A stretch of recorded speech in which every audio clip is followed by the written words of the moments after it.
우리는 누구나 우리 인생에서 가장 아름다운 시기, 빛나는 시기가 있는 것 같습니다. 여러분들은 어떻습니까? 여러분의 인생에 가장 아름다웠던 시기, 가장 아름다운 빛나는 시기가 언제였습니까? 우리 옆 사람에게 한번 물어볼까요? 당신은 가장 아름다웠던 시기가, 당신의 전성기가 언제였습니까? 라고 한번 여쭤보죠.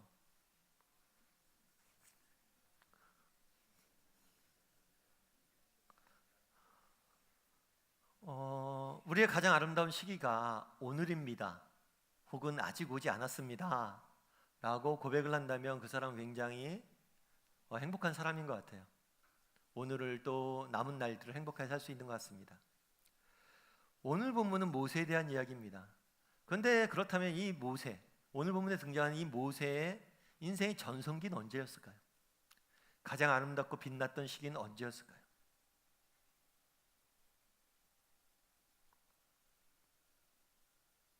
오늘 본문에 등장하는 모세는 마치 피자마자 진꽃과 같은 인생을 살았습니다. 어느 날 갑자기 모세가 역사의 전면에 등장을 합니다. 그런데 모세가 역사의 전면에 등장을 하고 살인 하나를 하고 역사의 전면에서 사라집니다. 이스라엘 민족 역사상 가장 위대하고 존경했던 인물 중에 한 명인 모세가 역사에 등장하자마자 아무 일도 못하고 사라지는 모습을 우리는 성경 본문에서 보게 됩니다. 그렇다면 왜 모세는 정말 그렇게 역사의 전면에 등장하고 꽃을 피우려고 하다마자 곧 지게 되었을까요? 이 과정들을 통해서 하나님께서 모세에게 알려주고자 했던 것은 무엇일까요? 저는 오늘 이 부분에 대해서 좀 살펴보길 원합니다. 모세가 어떻게 역사의 전면에 등장했다마자 사라졌는지, 이를 통해서 우리가 배울 수 있는 것은 무엇인지, 이를 통해서 하나님께서 우리에게 주고자 했던 메시지는 무엇인지에 대해서 여러분과 몇 가지 이야기를 좀 나눠보고자 합니다. 첫 번째로 오늘 본문에서 장성한 후에라는 표현을 좀 살펴보길 원합니다. 11절과 12절에 보면 이렇게 되어 있습니다. 우리 11절과 12절 말씀을 같이 한번 읽어보았으면 좋겠습니다. 모세가 장성한 후에 한 번은 자기 형제들에게 나아가서 그들이 고되게 노동한 것을 보더니 어떤 애굽 사람이 한 히브리 사람 곧 자기 형제를 치는 것을 본지라. 좌우를 살펴 사람이 없음을 보고 그 애굽 사람을 쳐 죽여 모래 속에 감추느니라. 오늘 본문에 장성한 후에라고 되어 있습니다. 모세가 자랐다는 거죠. 어른이 되었다는 거예요. 시간적으로는 한 40년 정도 흘렀습니다. 그런데 이 장성한 후에라는 표현은 단순히 시간이 40년 흘렀다거나 아니면 단순히 모세가 어린아이였는데 어른이 되었다라는 표현이 아니에요. 단순히 시간의 흐름이나 인간의 성장에 대한 표현이 아닙니다. 이 장성한 후에라는 표현에는 하나님의 깊은 섭리를 볼 수가 있어요. 모세는 원래 태어나자마자 죽을 수밖에 없는 운명이었습니다. 그런데 하나님께서 그를 구해주셔서 그가 생명을 보존하게 됩니다. 그런데 단순히 생명을 보존하게 되지 않았어요.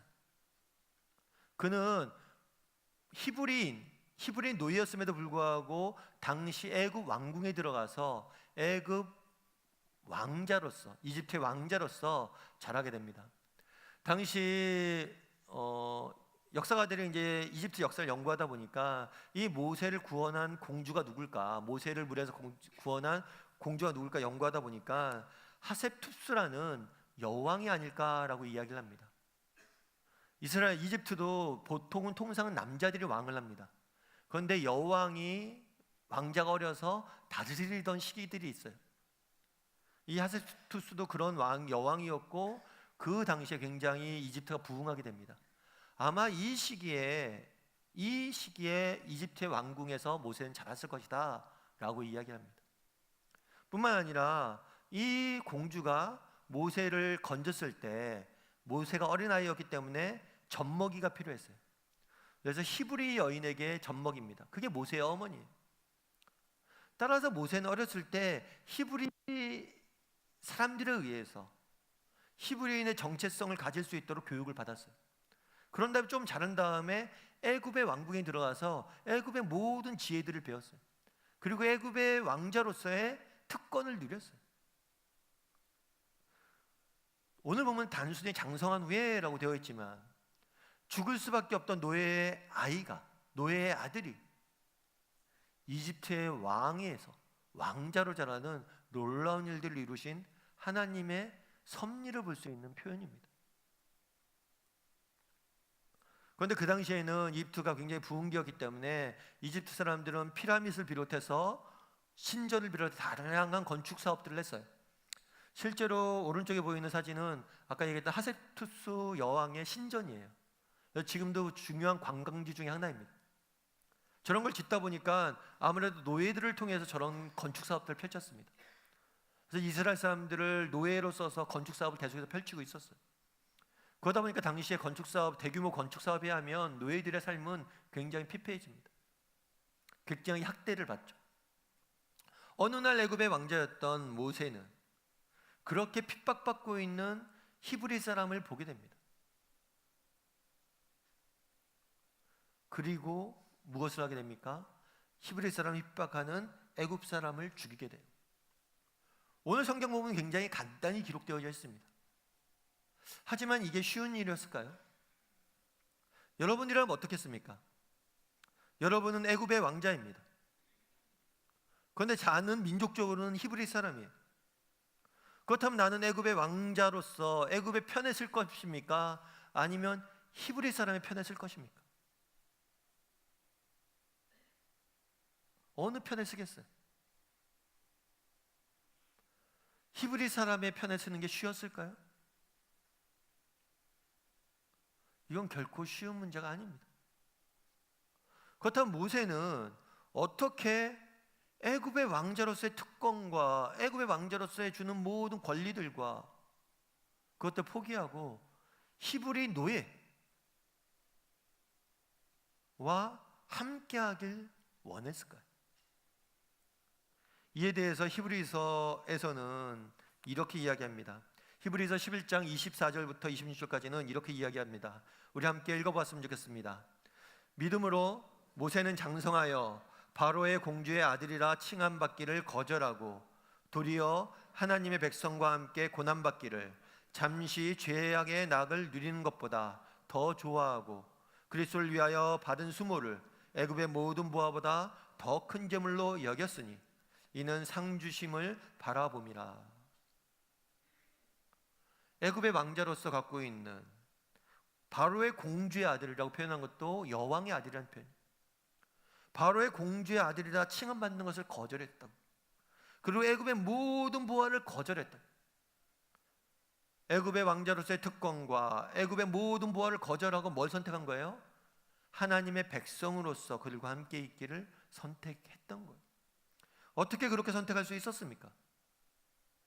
그것은 자신이 히브리 사람이란 것, 단순히 민족적으로 히브리 사람이라는 게 아니라 나는 하나님의 백성이란 것, 그러한 분명한 자기 정체성이 있었어요. 뿐만 아니라 오늘 보면 뭐라고 표현합니까? 상 주시는 일을 바라봅니다. 정말 내가 하나님의 백성으로서 정말 하나님의 백성답게 살면 언젠가 내 인생을 칭찬해 주시고 언젠가 내 인생을 정말 아름답다 이야기해 주실 그 하나님을 바라본 겁니다. 여러분, 여기 시계가 하나 있습니다. 시계가 하나 있는데 시계가 좋은 시계인지 나쁜 시계인지는 어떻게 알 수 있을까요? 시계가 좋은 시계인지 나쁜 시계인지는 어떻게 알 수 있을까요? 시계 하나가 있는데 시계를 듭니다.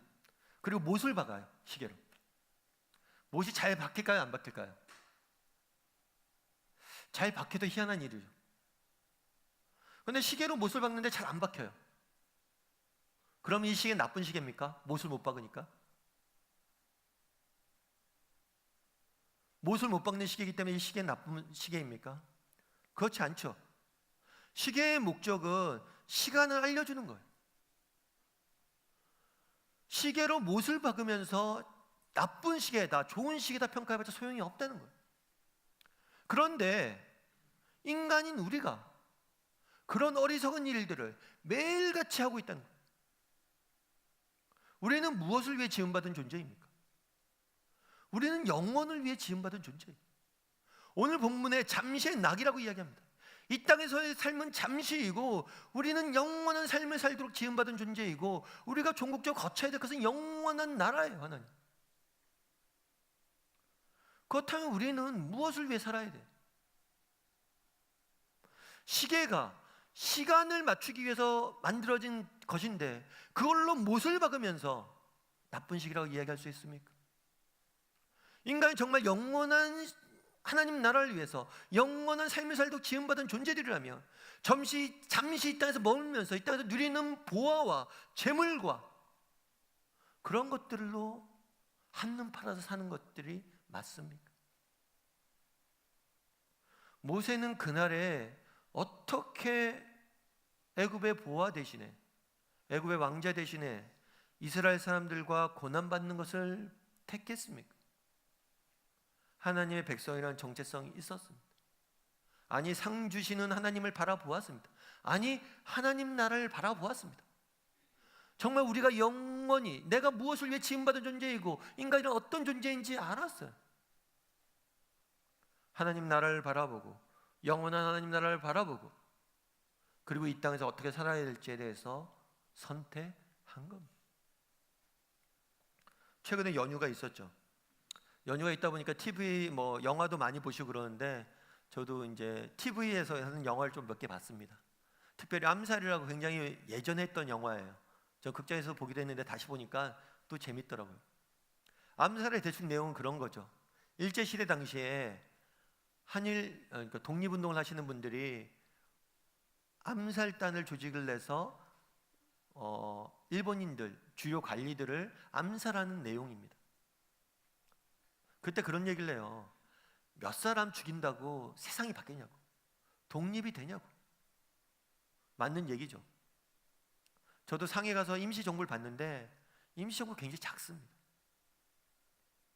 상해 그 조그만 곳에 가서 정부를 만들고 독립을 하겠다고. 그래 정말 독립이 되겠냐는 거예요. 일본은 신식 군대와 정말 러시아를 이기고 청나라를 이기고 그 강한 사람과 싸워서 되겠냐는 거예요. 그런데 이 영화 내용 중에 그런 얘기가 나와요. 스파이, 그러니까 암살단 단원 중에서 스파이가 한 명 있습니다. 배신을 한 거죠. 그래서 암살단에 정보를 넘겨줍니다. 일본군에게. 그래서 암살은 실패해요. 그리고 이 배신한 이 사람은 일본의 인정을 받아서 잘 삽니다. 그런데 이 영화 끝이 어떻게 나냐면 해방이 돼. 그리고 전범 재판을 받습니다. 이 사람. 그때 암살단을 배신했다 암살 단원이 질문을 해요. 왜 그랬냐고, 왜 배신했냐고. 그때 그런 얘기를 합니다. 몰랐다고. 해방될 줄 몰랐다고. 해방이 이렇게 빨리 올 줄 몰랐다고. 해방될 줄 알았다면 배신 안 했을 거라고. 그렇게 해서 해방이 될까? 그렇게 해서 독립을 찾을 수 있을까? 그런데 해방이 됐죠. 해방이 될 줄 알았다면 이렇게 안 했을 거라고. 우리는 무엇을 위해 지음받은 존재입니까? 영원한 하나님 나라와 영원한 삶들을 위해서 지음받은 존재들이라는 거예요. 그렇다면 이 땅을 살면서, 이 땅에 잠시 살면서 우리의 시선은 어디에 가 있어야 돼요? 영원한 하나님 나라에 가 있어야 되죠. 하나님의 백성 된 자로서의 삶에 가 있어야 돼요. 모세가 그날에 무엇을 선택했습니까? 애굽의 보화와 애굽의 왕자가 아니라 영원한 하나님 나라의 백성으로서의 삶을 선택할 수 있었어요. 그것은 하나님 나라를 바라볼 수 있었기 때문이라고 성경은 말합니다. 우리 다음에 식구들이 하나님 나라를 바라보았으면 좋겠습니다. 정말 시계로 못을 박으면서 나쁜 시계다 좋은 시계다 자랑하고 슬퍼하는 어리석은 일들을 하지 않았으면 좋겠습니다. 정말 하나님 나라를 바라보고 그리고 그러므로 이 땅에서 정말 하나님의 백성으로서 좀 구별된 삶을 살 줄 아는 저와 여러분이 되기를 주님의 이름으로 소원합니다. 두 번째로 오늘 본문의 표현 살펴보길 원하는 것은 미디안 땅에 머물며 라는 표현이에요. 13절과 15절 말씀을 한번 같이 볼까요? 13절과 15절 말씀을 같이 한번 읽어보도록 하겠습니다. 이튿날 다시 나가니 두 히브리 사람이 서로 싸우는지라 그 잘못한 사람에게 이르되 내가 어찌하여 동포를 치느냐 하매 그가 이르되 누가 너를 우리를 다스린 자와 재판관으로 삼았느냐 내가 애굽 사람을 죽인 것처럼 나도 죽이려느냐 모세가 두려워하여 이르되 일이 탈로 되었도다 바로가 이 일을 듣고 모세를 죽이고자 하여 찾는지라 모세가 바로의 낯을 피하여 미디안 땅에 머물며 하루는 우물 곁에 앉았더라. 히브리 사람들, 이스라엘 백성들끼리 싸움이 일어나게 됩니다. 그걸 모세가 봤어요. 그건 보고 지나쳐도 되는데 그 싸움에 개입을 합니다. 그래서 잘못한 사람한테 모세가 뭐라고 합니다. 그러자 그 사람이 반발을 하죠. 당신이 뭔데? 당신이 왕이냐? 재판관이냐? 당신 누군데 나한테 이래라 저래라 말하는 거냐? 나 당신이 애굽 사람 죽이는 거 봤는데 왜? 나도 죽이려고 그래? 라고 이야기한 거죠. 이 이야기가 또 바로의 애굽 왕의 귀에 들어가게 됩니다. 그래서 애굽 왕이 모세를 죽이려고 그래요. 결국 모세는 어떻게 됩니까? 미디안 땅으로 도망가게 됩니다.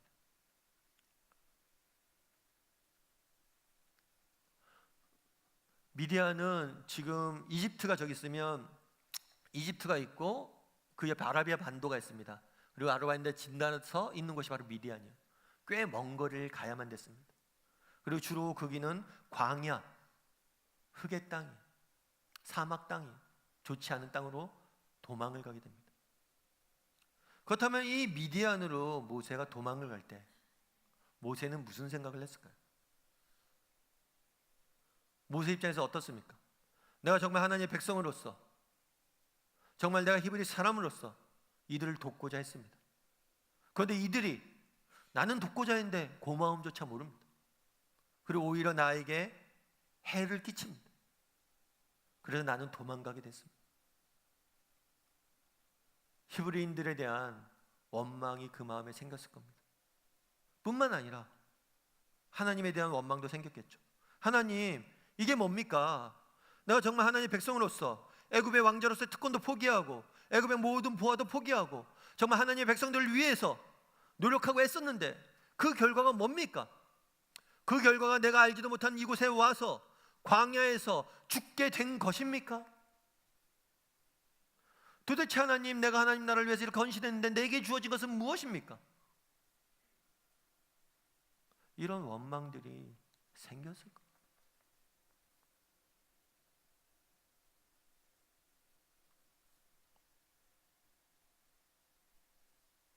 그건 왜 하나님께서 모세가 이렇게 정말 하나님 백성을 위해서 무엇인가 하려고 결단했을 때 광야로 보내셨을까요? 물론 모세가 이렇게 광야로 가게 된 계기에는 모세의 잘못이 분명히 있습니다. 모세는 애굽 사람을 죽였어요. 그러면 이스라엘 백성들 입장에서는 어떤 생각으로 다가갔을까요? 당시 이스라엘 백성은 애굽 왕이라는 사람에게 압제를 당하고 있었습니다. 그런데 이스라엘 사람들의 눈에는 모세는 어떤 사람을 보였을까요? 그는 또 다른 압제자로 보였던 거예요. 힘을 가지고 또 다른 힘 있는 사람을 짓누른. 그래서 묻는 거예요. 당신이 누구냐? 모세가 진정을 해야 될 것은 히브리 사람들의 마음을 얻었어야 돼요. 물론 그가 도우려고 했던 그 마음 자체는 선할지 모릅니다. 하지만 그 선한 마음 자체는 선했을지 몰라도 방법 자체는 잘못한 부분들이 있었어요. 그럼에도 불구하고 모세의 입장에서는 그런 생각들이 들 수 있습니다. 왜 내가 이곳에 왔고 왜 내게 이런 일들이 있을까? 사실 세상에 살다 보면 우리에게 또 그런 경우들이 많습니다. 정말 열심히 살려고 했어요. 기도도 열심히 했어요. 믿음도 지켰어요. 그런데 현실은 버려진 것 같은 삶들을 살 때가 많죠. 그럼에도 불구하고 우리가 기억해야 될 것이 있습니다. 그것은 뭐예요? 우리의 아픔조차도, 우리의 실패조차도, 우리의 실수조차도 하나님은 선하게 쓰신다는 것. 왜 내가 미디안에 와서 이 시간들을 보낼까? 미디안에서 이후에 모세는 40년 동안 보냅니다. 그리고 80이 돼서야 고국에 돌아가요. 젊은 날들을, 힘 있는 날들을, 정말 무언가 할 수 있는 날들을 다 광야에서 보냈어요. 모세 입장에서 허송세월이라고 생각할 수 있습니다. 하지만 미디안 광야에 갔을 때 하나님께서는 모세의 선한 성품, 누군가를 도와주려는 성품을 가지고 그에게 가족을 만들게 해주십니다. 그러면 네가 틀리지 않았다는 거예요. 그렇게 위로를 해주시죠. 뿐만 아니라 40년 동안 지내면서 모세의 입장에서는 허송세월이라 생각했지만 결코 그것은 허송세월이 아니었어요. 왜냐하면 이후에 모세가 이스라엘 백성들을 이끌고 다시 이집트를 출발해서 모세가 미디안을 갔던 여정들을 걸어가게 됩니다. 다시 광야로 나가게 됩니다. 만약에 모세가 한 번도 광야에 나가지 않았다면 어떻게 수많은 백성들을 이끌고 광야에 나가겠어요? 모세는 광야를 압니다. 걱정하지 마라. 내가 광야를 안다. 걱정하지 마라. 광야에서 내가 하나님을 만났다. 그곳에도 하나님이 계실 것이다. 모세의 입장에서는 버려진 시간들이라고 여겼지만 그 시간들을 하나님께서 선용하신 것들을 보게 됩니다.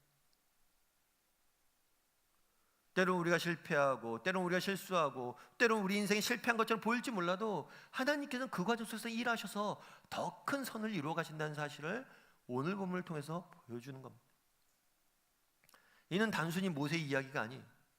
모든 성경에 나온 인물들의 이야기입니다. 창세기 50장 20절은 이렇게 되어 있어요. 우리 창세기 50장 20절을 같이 한번 읽어볼까요? 같이 읽겠습니다. 당신들은 나를 해하려 하였으나 하나님은 그것을 선으로 바꾸사 오늘과 같이 많은 백성의 생명을 구원하게 하시려 하셨나니. 이거는 요셉의 이야기에 나오는 이야기예요. 출애굽기는 모세 요셉의 이야기의 배경입니다. 요셉은 애굽으로 내려와요. 애굽으로 내려오는데 어떻게 내려오냐면 형들이 모세를 노예로 팝니다. 형제들이 요셉을 노예로 팔아요. 얼마나 가슴 아픈 일이에요. 세상 사람들이 다 자기를 싫어해도 형제들은 지켜줘야 되잖아요. 그런데 형제들이 동생을 팔아요. 시기와 질투 때문에. 물론 그 동기를 제공한 게 요셉이었을 수도 있습니다. 요셉은 무슨 생각을 했을까요? 형제들이 나를 버렸고 나의 하나님이 나를 버렸다 라고 생각을 했습니다. 그런데 나중에 요셉이 뭐라고 고백합니까? 당신들은 나를 해하려 하였으나 하나님이 그것을 선으로 바꾸었다. 요셉의 형들은 요셉을 애굽의 노예로 팔았습니다. 애굽의 왕자였던 모세는 이스라엘 백성들이 그들을 도우려고 했는데 오히려 그 선의를 악으로 베풀었죠. 모세를 팝니다. 바로의 왕이. 그래서 모세는 또 애굽 땅에서 광야로 쫓겨갑니다. 하지만 요셉을 미리 보내서 준비하셨던 것처럼 모세를 광야로 미리 보내서 준비하셨던 거예요. 많은 사람들의 백성을 구원하려고. 때로 우리 인생이 버려진 것 같고, 때로는 우리 인생이 망가진 것 같고, 때로는 내 인생이 끝이 되어버린 것처럼 정말 막다른 골목에 처해진 것처럼 느껴질 때가 있다 할지라도 기억할 것이 있어요. 그것은 하나님께서 그 모든 것을 선하게 쓰신다는 거예요. 선하신 하나님께서 내 인생을 끝까지 붙잡고 있다는 거예요. 내 실패조차도 아름답게 바꿀 것이라는 사실이에요. 여러분 닉 부이치치라는 사람을 아실 거예요. 우리 책으로도 알려졌고 TV에서 예전에 힐링 캠프나 이런 프로그램에서도 많이 나왔습니다. 워낙 많이 소개된 분이시죠. 이분은 태어날 때부터 팔 2개와 다리 하나가 없습니다. 한 다리만 있는 거죠. 다리 하나만 가지고 태어난 거예요. 다리 하나만 가지고 이 세상을 살아가는 게 쉽습니까? 사지가 멀쩡해도 사는 게 힘든데. 그런데 이분은 TV나 매체에서 보는 모습이 너무나 밝아요. 다리 하나 갖고 운동도 하고 사진도 찍고 컴퓨터도 하고 공부도 하고 정말 즐겁게 삽니다. 어두운 구석이 없어요. 참 많은 사람들이 도전이 됩니다. 그런데 이분도 처음부터 이랬던 분이 아니에요. 이분이 15살 청소년기가 되기 전에 3번 자살 시도를 합니다. 그런데 다 실패를 해요. 죽고자 했죠. 이렇게 살아서 뭐하나. 사실 그런 생각이 들겠죠. 이렇게 살아서 뭐하나. 그러다가 15살 때 하나님 말씀을 봅니다. 말씀을 보는데 요한복음 말씀을 봐요. 어떤 말씀이냐면 태어날 때부터 맹인된 사람에 대한 이야기예요. 제자들이 묻습니다. 태어날 때부터 맹인된 저 사람이 누구의 죄 때문에 그렇습니까? 본인의 죄 때문에 그렇습니까? 부모님의 죄 때문에 그렇습니까? 그걸 예수님이 그런 얘기를 해요. 아니다. 누구의 죄 때문도 아니고 하나님의 영광을 위해서다. 그 말씀을 읽고 가슴을 칩니다. 왜냐하면 자신이 했던 질문이었기 때문에. 왜 도대체 내게? 왜 나만 다르게? 왜 나에게 이런 역경이 태어날 때부터?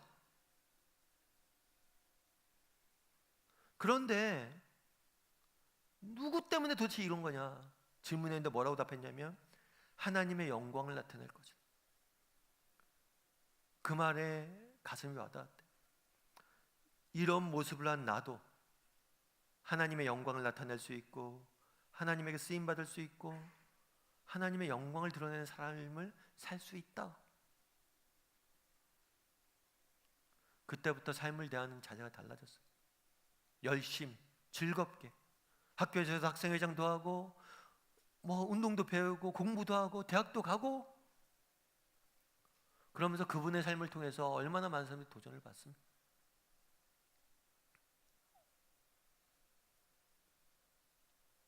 모세도 그랬습니다. 요셉도 그랬습니다. 우리 많은 믿음의 선배들이 그러했어요. 우리는 그들보다 덜 버려졌잖아요. 우리는 그들보다 덜 최악인 상황이잖아요. 그들은 최악의 상황 속에서도 선하신 하나님의 손길을 믿고 끝까지 믿음의 길들을 걸어갔습니다. 바라기는 우리 다음의 식구들이 어떤 상황이 있든지 정말 내가 미디안 광야에 버려진 것처럼 정말 미디안 땅으로 쫓겨나는 그런 형편 중에 있다 할지라도 선하신 하나님의 손길을 신뢰했으면 좋겠습니다. 그랬을 때 우리 삶을 통해서 일하시는 하나님의 선하신 손길을 맛보게 될 줄 믿습니다. 그런 믿음을 갖고 살아가는 우리 다음의 식구들이 되기를 주님의 이름으로 소원합니다. 마지막으로 살펴보길 원하는 것은 탄식하며 부르짖으니라는 단어예요. 우리 23절과 25절의 말씀을 같이 한번 읽어보았으면 좋겠습니다. 같이 읽겠습니다. 여러 해 후에 애굽 왕은 죽었고 이스라엘 자손은 고된 노동을 말미암아 탄식하며 부르짖으니 그 고된 노동으로 말미암아 부르짖는 소리가 하나님께 상달된지라. 하나님이 그들의 고통 소리를 들으시고 하나님이 아브라함과 이삭과 야곱에게 세운 그의 언약을 기억하사 하나님이 이스라엘 자손을 돌보셨고 하나님이 그들을 기억하셨더라. 시간은 위대한 치유자라는 표현이 있습니다. 그건 뭐냐면 시간이 흐르면 아무리 큰 상처도 아픔도 회복이 된다는 거죠. 그런데 때로는 시간이 흘러도 회복이 안 되는 것들이 있어요. 오늘 본문의 대표적인 얘기겠죠. 왕이 바뀌었습니다. 왕이 바뀌면 왕의 정책도 바뀔 수도 있고 뭔가 새로운 것들이 올 수도 있는데 왕이 바뀌었음에도 불구하고 이스라엘 민족의 고통은 더욱더 커졌어요. 가중되었어요. 그런데 이전의 이스라엘과 지금의 이스라엘 모습은 달라진 게 있어요. 그건 뭐냐면 이 고통 속에 이스라엘 백성들이 뭘 하기 시작했어요? 탄식하며 부르짖기 시작했습니다. 그러자 그들이 탄식하며 부르짖자 이게 누구에게 들었어요? 하나님이 들으셨어요. 그리고 하나님이 들으시고 기억하시고 돌보시고 기억하셨다 라고 표현되어 있습니다. 이스라엘 백성들이 부르짖었고 하나님께 기도했고 하나님이 응답하신 거죠. 사실 오늘 우리는 이런 얘기를 자주 듣습니다. 우리가 기도하면 부르짖으면 하나님이 응답하셨다. 그래서 또한 그렇게 넘어가기가 쉬워요. 예를 들어서 여러분, 누군가가 여러분에게 와서 하나님은 어떤 분입니까? 라고 묻는다면 여러분들 하나님은 어떤 분이라고 소개하길 원합니까? 하나님은 어떤 분입니까? 했을 때 여러분들은 하나님은 어떤 분이라고 소개하겠습니까? 우리가 함께 읽은 본문은 출애굽기인데, 출애굽기는 지난번에 말씀드렸던 것처럼 히브리식 이름으로는 이름들이라는 표현이에요. 이름들이라는 책이에요. 그래서 중요한 이름이 다 등장합니다. 하나님에 대한 이름, 고유명사가 등장을 해요. 그리고 이름이 굉장히 중요시 여겨요. 그런데 재미있는 것은 출애굽기 1장부터 오늘 본문까지가 근 40년 이상, 근 80년 이상 흘러요. 그 역사를 기록하고 있는 게 1장부터 3장까지, 2장까지. 그런데 이 사이에 하나님이라는 단어가 한 번도 등장하지 않습니다. 오늘 본문에서 처음 하나님이라는 단어가 등장을 해요. 그런데 처음 하나님의 단어가 등장하는데 하나님을 어떤 분으로 소개하고 있어요? 들으시고 돌보시는 분으로 소개하고 있어요. 특별히 그동안 하나님이라는 단어가 한 번도 등장하지 않았는데 오늘 본문을 보면 하나님께 상달된지라, 하나님이 들으시고 하나님이 기억하시고 하나님이 돌보시고 하나님이 기억하셨다. 하나님이란 이름이 쏟아집니다. 왜 출애굽기 기자는 이렇게 기록했냐는 거예요. 이걸 통해 주고자 했던 메시지가 있어요. 내가 아는 하나님, 내가 만난 하나님, 그분은 어떤 분이냐? 우리의 고통을 들으시고 기억하시고 돌보시는 분이시다. 우리 아픔을 아시고 들으시고 기억하시고 돌보시는 분이시다 라는 메시지를 주기 위함입니다. 하나님은 누구십니까? 출애굽기에 처음에 등장한 하나님의 모습은 어떤 모습이었습니까? 세상을 창조하시는 하나님도 아니고 악한 자를 벌하시는 하나님도 아니고, 처음 등장한 하나님은 자신의 백성들의 고통을 들으시고 도우시는 하나님, 그분이 우리의 하나님이라는 걸 출애굽기는 보여주고 있는 거예요. 예전에 제가 아르메니아에서 있었던 지진에 대해서 한번 소개시켜 드린 적이 있어요. 이 지진은 1998년도에 일어났는데 5만 명 이상이 죽은 큰 지진이었습니다. 한 도시에서 5만 명 이상 죽었다고 하니까, 사상자만 5만 명이니까 엄청난 지진이었죠. 도시 전체가 파괴된 거예요. 구조 인력도 모질랐죠. 그 지진이 일어났을 때 한 아버지가 있었어요. 이 아버지는 아들이 한 명 있었는데 아들이 학교 갔는데 학교가 무너졌어요. 아버지는 피해를 안 입어서 아들이 있는 학교로 갔습니다. 근데 학교가 다 무너졌어요. 아들이 있는 교실 쪽도 다 무너졌어요. 아버지가 아들이 있는 무너진 그곳에 가서 땅을 파기 시작합니다. 1시간, 2시간, 3시간 38시간 동안 홀로 땅을 파고 있어요. 구조대원들이 그만하시라고, 그렇게 해서 못 구한다고, 같이 갔던 학부모님들도 포기하라고, 죽었을 거라고. 그래서 38시간 동안 계속해서 파요. 묻습니다. 왜 파냐고. 그런데 아들과 했던 대화가 기억이 나서 판대요. 어떤 대화였냐면 아들과 평소에 그런 얘기를 했대요. 얘야, 네가 혹시 가끔 있잖아, 어려운 일을 당하잖아. 그러면 그 자리에 그대로 있어. 나 찾아다니지 말고 그대로 있어. 그럼 내가 너 찾을 거야. 어떤 상황이 되든지 그 자리에 그대로 있어. 그럼 내가 찾으러 갈게.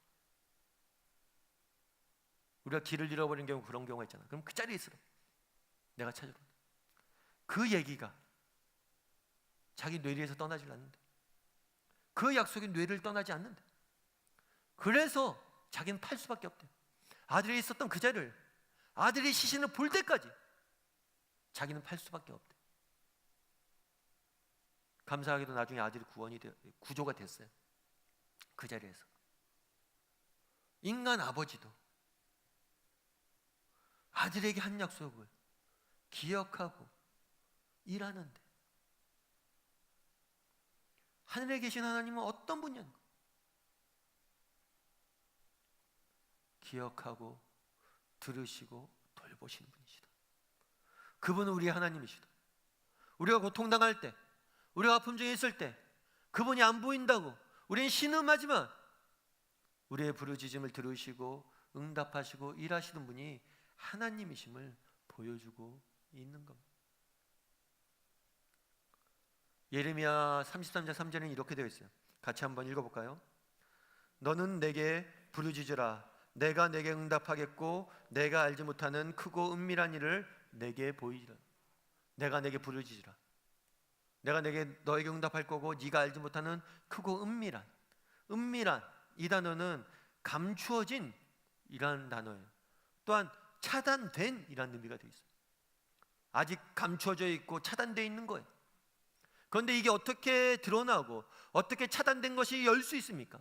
어떻게 닫힌 문들이 열립니까? 그것은 뭐냐면 부르짖는 것, 기도하는 것. 그날에 이스라엘 백성들이 부르짖었을 때 하나님이 들으시고 기억하시고 응답하셨어요. 내가 내게 부르짖으라. 그러면 정말 감추어졌던 일들이, 닫혀졌던 것들이 열릴 것이다. 신약성경에서 야고보는 이렇게 이야기합니다. 우리가 얻지 못함은 기도하지 않기 때문이다.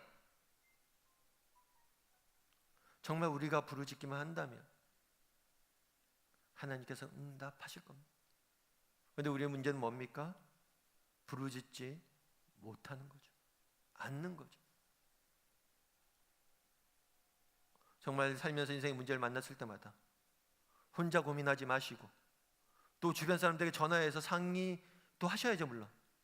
하지만 혼자 고민하고 주변 사람들에게 전화해서 상의하기 전에 먼저 하나님 앞에 그 문제를 가져 나가십시오. 그리고 부르짖으십시오. 그럼 반드시 응답하실 겁니다. 왜냐하면 우리 아버지는 우리의 아픔을 들으시고 기억하시고 돌보시는 분이시기 때문입니다. 그것이 출애굽기가 말하는 우리 하나님의 첫 모습이기 때문입니다. 바라긴 하나님 앞에 부르짖을 줄 아는 저와 여러분이 되기를 주님의 이름으로 소원합니다.